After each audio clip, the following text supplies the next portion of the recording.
અનેરો દિવસ છે. ગુજરાત અને ગુજરાત બહાર 75 બ્લડ કેમ્પના આયોજન થયા છે.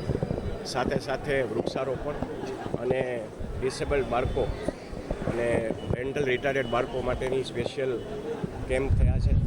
આ બદલ જે ભાઈઓ બહેનોએ આમાં આ જહેમત ઉઠાવી છે એ બદલ હું ખૂબ ખૂબ આભાર માનું છું. અને આ જે પણ રક્તદાન કરશે એ સૌ લોકોનો હું ઋણી રહીશ. નરેશભાઈ, ખાસ સંકલ્પ આજના દિવસે વિચાર આવ્યો?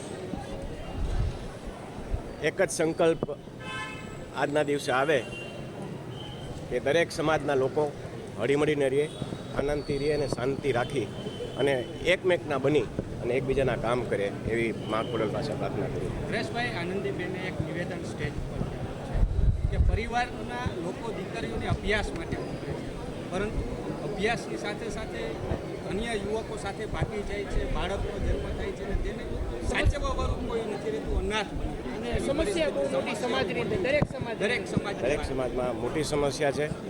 આનું નિવારણ દરેક સમાજના આગેવાનોએ ભેગા થઈ અને એક કમિટી રચવી જોઈએ અને એમાં ખોડલધામને જ્યાં પણ ભાગરૂપ બનવું પડશે ત્યાં અમે પહેલ કરશું.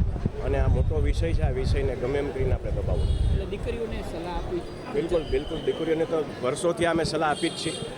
પ્રેમ કરવો એ કોઈ પાપ નથી, પણ પ્રેમ કોની સાથે થાય છે, માવતરની આપણને પરમિશન મળે છે કે નહીં, આ બહુ મહત્ત્વની વાત છે.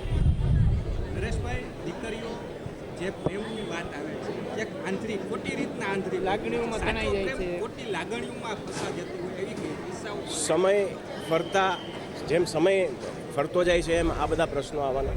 સોશિયલ મીડિયાનો જમાનો છે. દીકરીઓ કાચી ઉંમરની હોય, ગમે રીતે એટ્રેક્ટ થતી હોય અને આમાં ક્યાંક ઘણી જગ્યાએ ફસાતી હોય. તો દીકરીઓને પણ મારી આ તકે આજના દિવસે ખાસ વિનંતી છે અને લાગણી છે કે આમાં બહુ ચકાસી અને ક્યાંય એટ્રેક્ટ થવાની જરૂર નથી.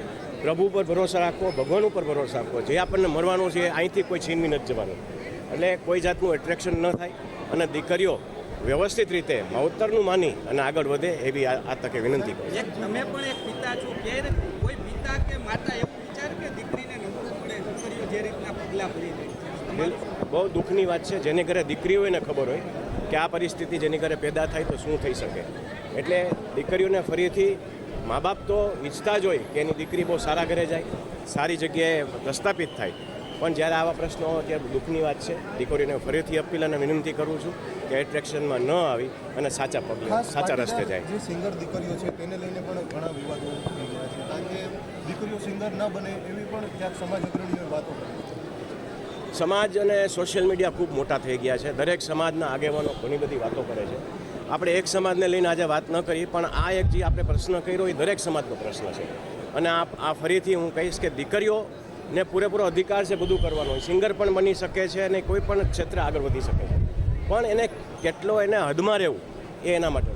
એક સિંગર બન્યા પછી એકની જવાબદારી હોતી, કારણ કે એ પ્રેરણા આપતી હોય છે. જો એવું જ કરે તો અન્ય દીકરીઓ પણ ક્યાંક. હું એવું માનીશ કે આ ભારત વર્ષની અંદર સૌથી મોટા ગાયિકા કોઈ હોય તો એ લતા મંગેશકર હતા. એ પણ એક દીકરી જ હતા એક જમાનામાં. લતા મંગેશકરને પ્રેરણા રાખી અને દીકરીઓને આગળ વધ્યું.